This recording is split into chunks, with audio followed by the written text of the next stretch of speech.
Next paper is entitled Endoluminal Anatomy of the Gastric Sleeve. Are we all created equal? It'll be presented by Dr. Bello from University Hospital's Case Surgery. There's a reminder that after this session, there's a happy half-hour event in the exhibit hall. I think it starts at 3:30. Good afternoon, everyone. Thank you to the panel. I'm presenting a case series of sleeve gastrectomies, and the question that we're trying to answer is, are we all created equal? I got nothing to disclose. So sleeve gastrectomy is slowly becoming one of the most rapidly evolving and adopted procedures worldwide for weight loss. And although the technique has been fairly standardized, little is known about the final shape and luminal size of the gastric sleeve. So the objective of this series is to attempt to answer that question. So we use impedance planimetry to further define the luminal configuration, the shape and diameter of the final sleeve. So 10 patients were subjected to the measurement. All patients had a sleeve gastrectomy created with a 34 French autogastric tube. All patients had intraoperative endoscopy to evaluate the position of the Z-line, to look at the contour of the sleeve, to look at the pylorus, and overall tube. The volume and diameter were measured with a balloon catheter, 16 centimeters of length, and the data was collected on demographics, symptoms, weight loss, postoperative upper GI as well. This is how the balloon looks like. It's a long catheter with a balloon that is filled up with fluid, and every centimeter you have a measurement of the diameter. So 3 volumes of distension on the catheter are recorded, 20, 25, and 30 milliliters of distension. That'll give us enough data on the volume, also cross-sectional surface area, the diameter measurement, and we collected the postoperative upper GI on these patients and compared to the measurements we get with the catheter. So all the statistical analysis performed with the SPSS 292. On the upper GI, we can define 3 different classifications. You can see more of a tubular appearance with an inferior pouch, more of a superior pouch on the contrast pattern, and more of an hourglass type of picture. And when you look at the data collected from the catheter, then you see more of a tubular appearance also on the left upper corner, more of an hourglass appearance at the bottom, and more of a superior pouch. The more dense colors, like dark blue, tells you about the smaller diameters that is measured by the catheter itself. And every one of those measurements is 1 centimeter apart from each other, so it could give you a good estimate of the length. So the results on intraoperative endoscopy, we did not grossly see any abnormalities. We were able to go down to the pylorus, no narrowing that we could tell on the incisura on the endoscopy. Staple line was below the Z-line or at the level but not across in all patients. And the procedures were completed laparoscopically. There were no immediate complications. Mean preoperative BMI 45.6. Follow-up, the mean follow-up was 11 months. And the mean excess weight loss on all patients was 52. So the data that we collected from the upper GI, you can see even distribution of all different morphologies on the contrast pattern. But the area of the largest diameter on the catheter was also concordant with the area of largest diameter or the contrast pooling that we could see on the upper GI. So radiological reflux was incidentally noted in 3 patients, of whom all had more of a largest diameter towards the top. 2 of these patients were on PPI therapy postoperatively. One of them was lost to follow-up. None of these patients had reported reflux preoperatively. The results that we get from the impedance planimetry catheter measurements, the total overall volume was roughly 32 milliliters. The smallest diameter ranged anywhere between 21 and 38 French, and the largest diameter anywhere from 53 to 67 French, with a mean cross-sectional area of 74 square millimeters. Of note, the area of the smallest diameter was found 8 to 14 centimeters on average below the Z-line on a mean of 11 centimeters below the Z-line in 70% of the patients with a diameter that was 27 French. The area of the largest diameter was seen at the top in 6 out of 10 patients and at the bottom in 4 out of 10 patients on the catheter. And when we do a subgroup analysis of those patients who have the largest diameter at the top, 67% of them had the smallest diameter, 9.5 centimeters below the Z-line, with an average size of 27 French.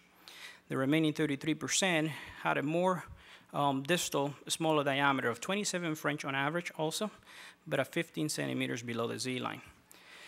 The greatest balloon compression area correlated with that of the level of the incisura. So we concluded that the bougie size does not accurately predict the luminal diameter that we're going to get at the final sleeve. It does not accurately predict the final shape of the newly created sleeve, even using the same standardized technique.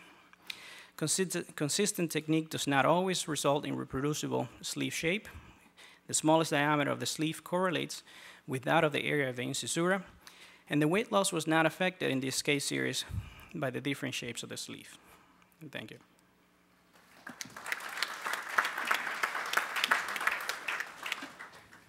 The paper's open for questions. So I really liked, it was a very nicely presented paper. Now, so let me understand this. So all these measurements were taken intraoperatively That's correct. at the very time that you did it. And the barium upper GI series was done Postoperative day 1. postoperative day 1. Now, the upper GI series that you did, those were not the upper GI series that you showed.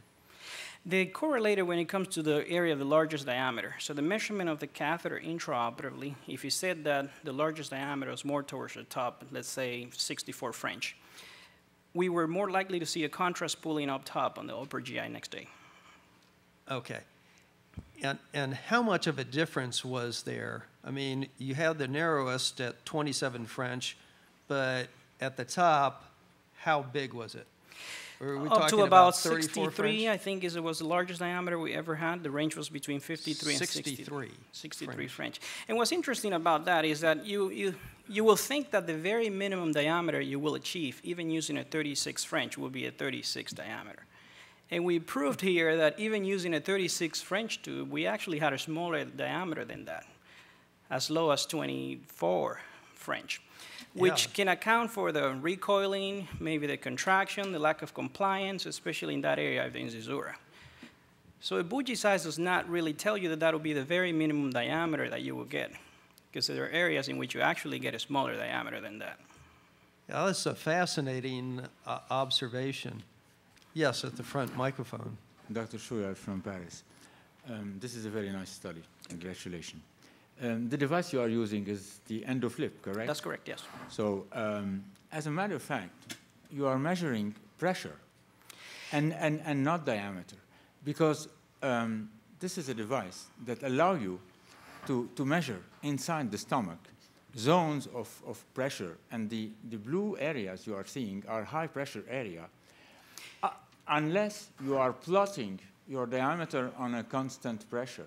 If you are putting the same pressure inside, you will see which part of the stomach will inflate or will be retracted more than the other one. But this is a device that will measure the pressure inside the lumen and not necessarily the diameter. And that is correct, but this device that we used, it was a older generation, so they did not have a barometer attached to it that you could measure pressure. I know that you could do that on the newer ones.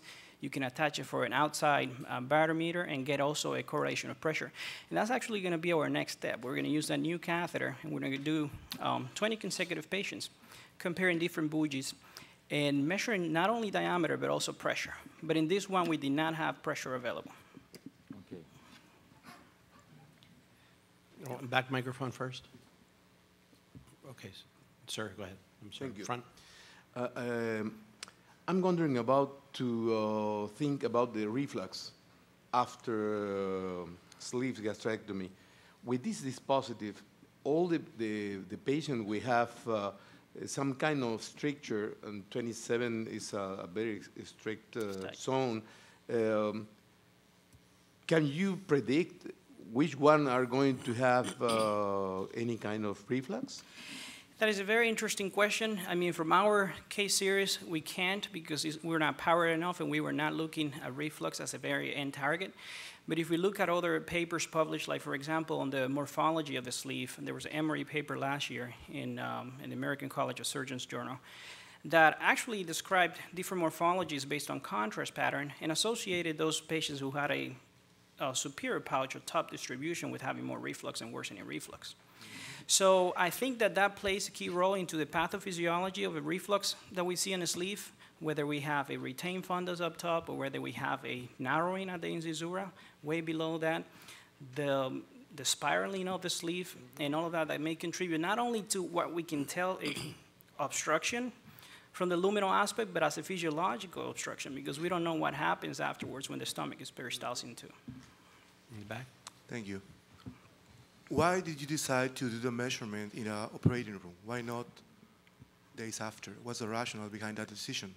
It is a very innocuous procedure. We're doing it under controlled settings by putting the catheter. We always do leak test, intraoperative testing with endoscopy, and we evaluate all of the sleeve that we create. So all we had to do is just put another catheter well under direct visualization to get the measurements.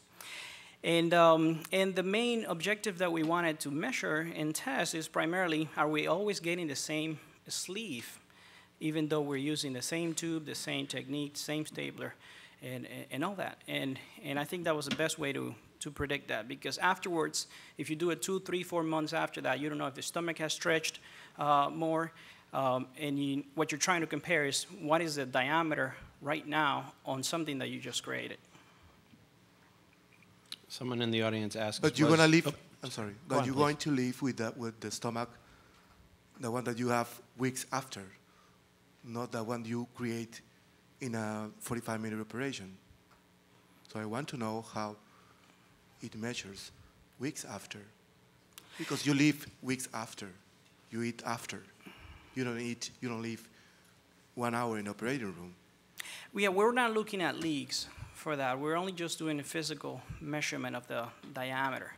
And all we wanted to pretty much say is, or evaluate, is our technique, even though it's being repetitive, yielding to the same end result when it comes to the shape and the diameter of the sleeve. Thanks. Someone asks if you oversew your staple line, and if so, was No. it done after the bougie out?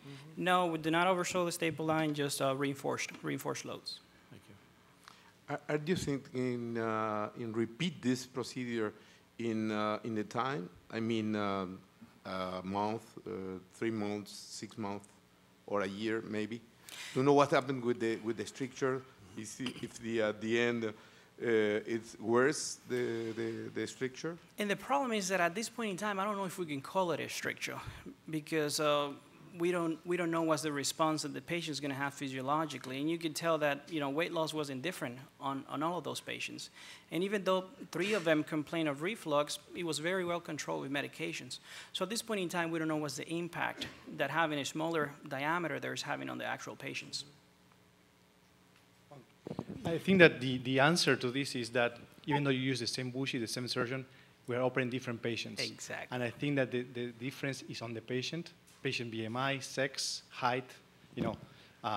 We found different shapes of stomachs, different shape of incisura. stomachs. So I think that even though you are trying to standardize your technique, you will never get the same sleeve because we operate in different patients. And that was the whole point. Yeah.